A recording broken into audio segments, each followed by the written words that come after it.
इसको समझ लो। इसका भाव क्या होता है कि इसका भाव यह है कि शब्द एक नहीं है। कि कोई कहे हम तो शब्द को नहीं मानते परमात्मा, क्यों? शब्द तो आदमी ने बनाए हैं। अरे भाई, आदमी ने जो शब्द बनाए हैं वो अलग शब्द है, वो शब्द अलग है, वो भाषाओं के शब्द हैं। और जिस शब्द ने आदमी बनाया है वो कुछ और है। शब्दे धरती, शब्दे आकाश, शब्दे शब्द भया प्रकाश, सगल सृष्टि शब्द के पाछे, नानक शब्द घटे घटाचे।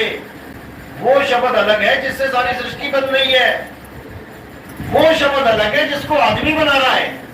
आदमी जब शब्द बनाता है तो बोलने लिखने पढ़ने वाले बनाता है, और जो वो शब्द परमात्मा है जिसको शब्द गुरु बोला है वो अलग ही चीज है भाई, उसको कोई बना और बिगाड़ नहीं सकता।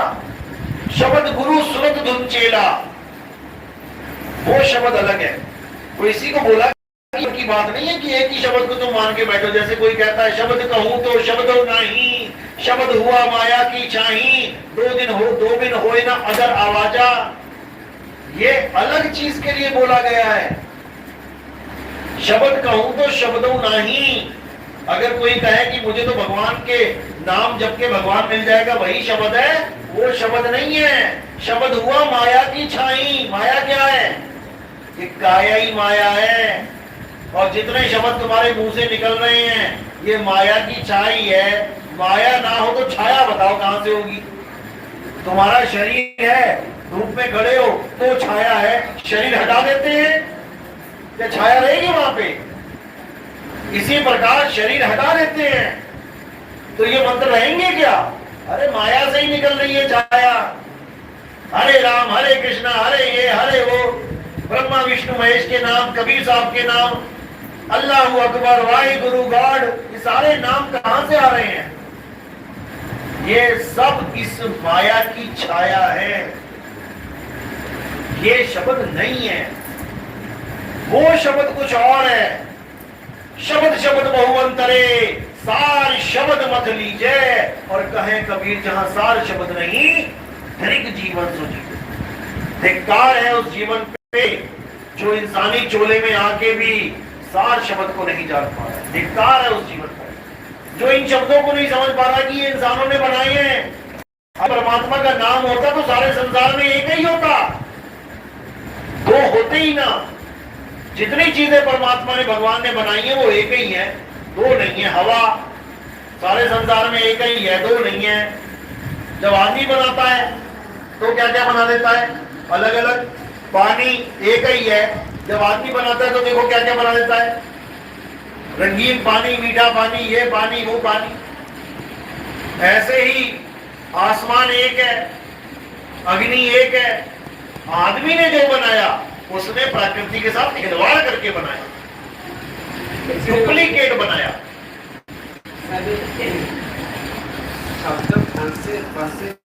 सब कोई शब्द नहीं पहचानता, यही समझा रहा हूं मैं।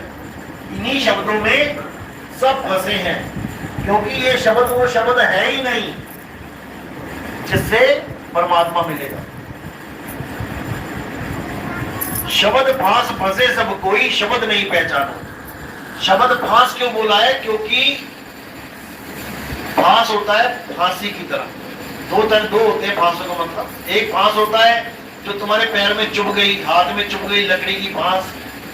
और एक फांस होता है फांसी, जिसको बोला है लटक जाना। अब शब्द को फांस इसलिए बोला कि तुम तो सोच के बैठे थे कि इस रस्सी से मैं लटक के आगे निकल जाऊंगा, क्योंकि चढ़ने के लिए भी रस्सी काम आती है और मरने के लिए भी रस्सी काम आती है। एक ही रस्सी दोनों काम कर रही है। ऐसे ही एक ही शब्द जो केवल शब्द है दोनों काम कर रहा है, क्योंकि वो शब्द अलग अलग प्रकार का है। जिसको बोला एक नाम को जान के दूजा दे बहा, और चंचल से निश्चल भया नहीं आवे नहीं जा। एक नाम को जान के, यानी एक शब्द को जान के, असली शब्द को जान के, सार शब्द को जान के, दूजा दे बहा, दूसरे को बहा दे। अब दूसरा कौन सा है? जो आदमियों ने बनाया है, जो परमात्मा का असली नाम है, सतनाम है, उसको पकड़ ले, और जो असत नाम है उसको छोड़ दे। जिसको गुरु ग्रंथ साहब में बोला गया है असत नाम, यानी कृत्रिम नाम, कृत्रिम, नकली, कृत्रिम, संस्कृत में कृत्रिम यानी नकली। तो कहते कृत्रिम नाम कथे तेरे जीवा, इस जीव से बोले जाने वाले जितने भी नाम है वो कृत्रिम नकली हैं, लेकिन हैं तेरे ही। कृत्रिम नाम कथे तेरे जीवा, तेरे ही हैं, लेकिन कृत्रिम क्यों हैं? क्योंकि इंसान ने बना दिए जीवा से बोल बोल के, जीव से बोल बोल के दुनिया भर के नाम बना दिए। अल्लाह, वाहिगुरु, राम, कबीर, सारे नाम, 1000 करोड़ नाम है, 1000 करोड़ नाम, वो अलग नाम है। कृत्रिम नाम कथे तेरे जीवा, सत्य नाम तेरा बड़ा पुरबला। जो तेरा सतनाम है वो बोलने में नहीं आता, वो लिखने में नहीं आता, वो पढ़ने में नहीं आता, वो वस्तु ही अलग है, वो सूरत के माध्यम से पता लगती है। और उसका स्थान क्या है? वो नाम कहाँ है? वो नाम ही अमृत है। नौ द्वार नहोदर पीके, रस अमृत दसवें चुईजे। दसम द्वार पे वो टपक रहा है, चू रहा है, लेकिन तुम्हें भेद नहीं पता वो चू कहां रहा है। इसीलिए भरमते फिर रहे हो। जब गुरु मिल जाता है तो वो यही करता है, 9 दरवाजे प्रगट कीते, 10वां गुप्त रखाया। उस गुप्त द्वार का ज्ञान देके फिर अमृत का ज्ञान देता है। 10वें द्वार का भी ज्ञान देगा वही गुरु, क्योंकि गुप्त है वो, और उससे छुड़वा भी देगा, और उसको 11वें द्वार का ज्ञान देगा। एकादश खिड़की बनी जाने संत सुजान। 10 खिड़कियां, 10 दरवाजे तो इस काया के हैं। इस काया में 10 दरवाजा, ये काया के दरवाजे हैं। 10 द्वारे का पिंजरा, तामे बोले कौन, रही में को अचरज है, और उड़ा सो अचरज कौन। लेकिन उड़ के कहां समाएगा? 11वें द्वार में समाएगा। उसी को शब्द द्वार बोलते हैं। शब्द बिना सुरत आंदरी, अरे कहो कहां को जाए, द्वार न पावे शब्द का, फिर भटका खाए। वही 11वां द्वार, उसी में समाओगे। सुरत समाए शब्द में, वाको काल न खाए। 10 द्वारों में से निकल के, यानी काया में से निकल के आत्मा में समा जाएगी, मुक्ति हो जाएगी। अब दोबारा आना जाना नहीं पड़ेगा। इसके अलावा कोई रास्ता नहीं है। और कोई सवाल? हो गया क्लियर? शब्द पता लग गया? 2 प्रकार के शब्द हैं, एक नकली एक असली। उधर करो कैमरा। मैं तो नहीं हूँ, फिर भी मैं सबके लिए क्वेश्चन मानता हूँ। लोग अभी बोले तो नाम विदेहा, नाम विदेही, ध्यान विदेह और नाम विदेहा, 2 लख पावे मिटे संदेहा। आप रामपाल जी से कितने साल से जुड़े थे? हैं? 7-8 साल से। कभी पहले सुना था ध्यान विदेहा कोई चीज होती है? क्या सुना था? मंत्र सुने थे केवल, ओम कलियम हरियम शरीयम सोम है? कोई बात नहीं। बचपन में हम फिल्में देखते थे पुराने ना, उसमें भूतिया फिल्में होती थी, उसमें वो तांत्रिक होता था, वो करता था ओम कलियम हरियम शरीयम। मेरे को यही क्वेश्चन था, आपको पहले ही सबको समझा। देखो, ये कबीर साहब का मूल ज्ञान है, और जब ये मूल ज्ञान का डंका बजता है तो बाकी सब फीके पड़ जाते हैं। 7 साल छोड़ो, 70 साल भी अगर वहां होते और हमारा ज्ञान अगर एक बार आपने सुन लिया होता तो वो रंग उतर जाता। नेल पॉलिश कितनी गाड़ी क्यों ना हो, जब उस पे वो लगाया जाता ना 1-2 बूंदे, क्या बोलते हैं उसको, क्या बोलते हैं, रिमूवर, कितनी गाड़ी क्यों ना हो, ऐसे लगाओ और ऐसे छुड़ाओ, वैसे घिसते रहो, नहीं हटेगी। तो ये रिमूवर का काम करता है। ये हमारा जो मूल ज्ञान है, बड़े बड़े ज्ञानियों का ज्ञान चाहिए हो जाता है इसके आगे। तो कबीर साहब कह रहे हैं कि ध्यान विदेह और नाम विदेह। सबसे पहले बोल रहे हैं, जब लग ध्यान विदेह न आवे, तब लग जीव भव भटका खावे। जब तक तुम्हें ऐसा गुरु नहीं मिल गया जो तुम्हें विदेही ध्यान का कैसे करना है भेद ना बता दे, जब तक भव भटका खाओगे, धक्के खाओगे, गर्भ जब लग ध्यान विदेह न आवे, तब लग जीव भव भटका खावे, ध्यान विदे और नाम विदेहा, 2 लख पावे, मिटे संदेह। जब दूसरी दीक्षा मिलती है, एक पहली दीक्षा होती है जिसमें आपको 52 अक्षरी नाम मिलता है, कोई भी नाम दे दिया मैंने जपने के लिए, उसको जपना है। दूसरी दीक्षा जब मिलती है तो वो पिछला नाम हटा दिया जाता है। यानी कि जैसे आप बचपन में खेल खिलौने खेल रहे थे कर्च में, आंगनबाड़ी में, तो अगली कक्षा में जाते ही वो सारे खेल खिलौने हटा दिए जाते हैं। अब तुम्हें पढ़ाई से तुम्हारा कांटेक्ट करवाया जाता है, और पढ़ते पढ़ते पढ़ते पढ़ते पहली क्लास में डॉक्टर बन जाते हो क्या?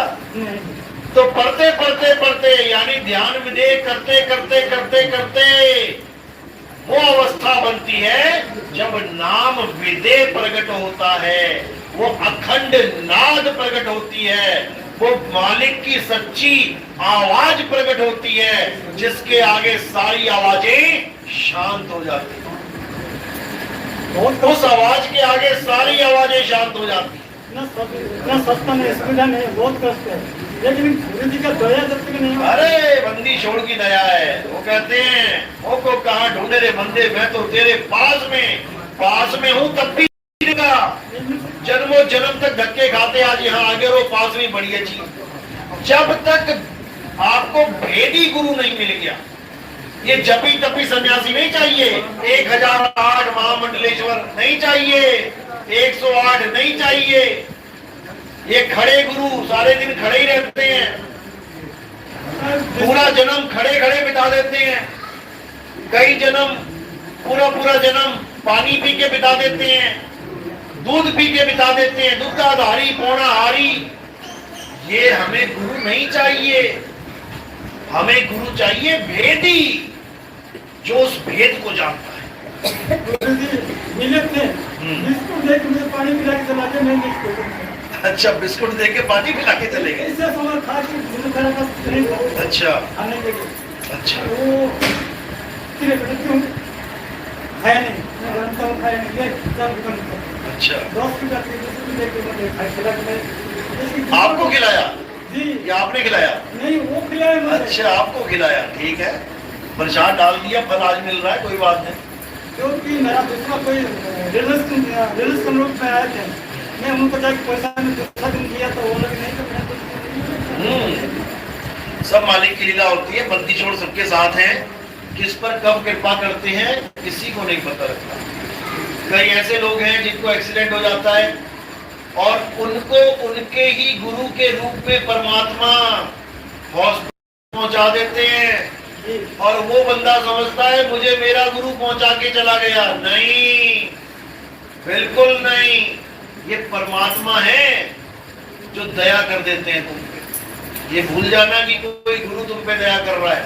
गुरु का काम एक ही है, तुम्हें मार्गदर्शन करना, इससे ज्यादा मत गुरु को समझो कुछ भी। गुरु तक पहुंचना बहुत, बिल्कुल, गुरु का काम है तुम्हारे सारे भरम गढ़ तोड़ देवे।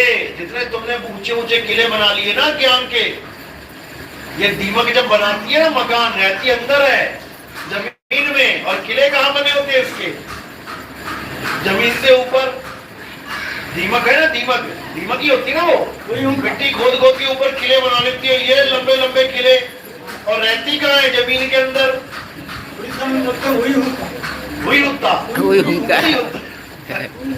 वही। तो कहने का मतलब है ये अज्ञान में, लेकिन दिखाते हमने ऊंचे ऊंचे किले बना लिए, हम बड़े ज्ञानी हैं अज्ञान में, जमीन के नीचे है ये। अब इन्हीं किलों को ढाया जाता है। लात मार के देखना, वो उड़ता हुआ जाएगा, वो मिट्टी का ढेला। उनके लिए किले हैं, लेकिन हमारे लिए मिट्टी के ढेले हैं। ये जितना ज्ञान इस दुनिया में फैला हुआ है, मूल ज्ञान के सामने किंकर भी नहीं है। इसी को बोला है कबीर, ज्ञान सो ज्ञान है, बाकी सब अज्ञान।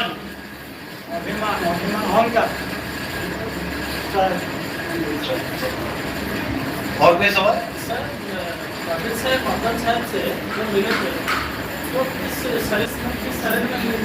गुरु के रूप में मिले थे वो, जैसे एक आम आदमी होता है, गुरु के रूप में। राधापति नाम से मिले थे, राधापति गुरु के रूप में। लेकिन उन्होंने ये नहीं बोला कि तुम शरीर को ही ब्रह्मा मान लो, उन्होंने ये नहीं बोला, उन्होंने उनको सार शब्द का भेद दिया, उन्होंने उनको स्वरूप का भेद दिया, स्वरूप ज्ञान दिया, और स्वरूप ज्ञान दे के वो सामने से गुप्त हो गए।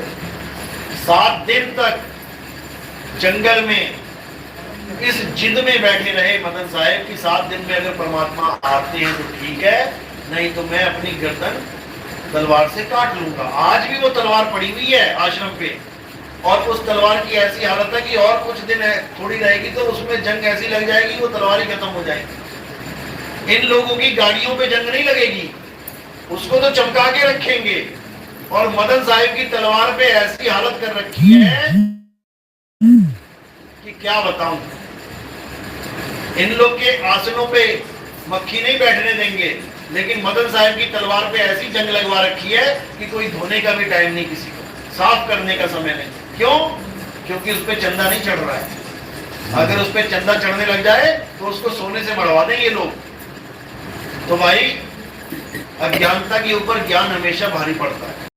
मदन साहब के सारे भरम, मदन साहिब अष्टांग योग सिद्ध थे, अष्टांग योग सिद्ध, लेकिन जब कबीर वाणी पड़ी तो सारा ज्ञान छूमंतर हो गया। उनको समझ में आ गया मैंने जितना भी ज्ञान इकट्ठा किया आज तक ये सब अज्ञान है, ज्ञान तो मैंने आज तक जाना ही नहीं होता क्या है।